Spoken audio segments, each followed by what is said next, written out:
যা বক্তব্য শুনলাম সে বক্তব্যতে মনে হচ্ছে পুলিশের ফায়ারিংয়ে কম লাগছে এদের সিভিলিয়ান ড্রেসে হাতে 7.62 আপনারা নিজে দেখছেন 7.62 মানে 7.62 রাইফেল। এখন ইনভেস্টিগেশন করার ম্যাসিভ ইনভেস্টিগেশন দরকার যে এরা কারা, কাদের হাতে এই রাইফেল, যেটা প্রহিবিটেড রাইফেল, কাদের হাতে এটা আসছে, এই এলাকাতে কে কারা দিচ্ছে। এখানে শটগানও আছে। এখানে আমি যে কজনের দেখলাম, আমাদের ডাক্তার সাহেব যেগুলো দেখালেন, এগুলো পুরো বুলেট 7.62। তো এইটা খুবই আমি বলবো যে উদ্বেগজনক।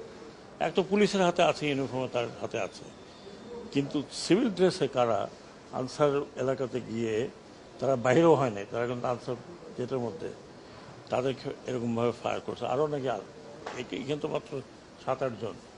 ওদের আনসার যে হসপিটাল ফ্যাসিলিটি সেখানেও আছে।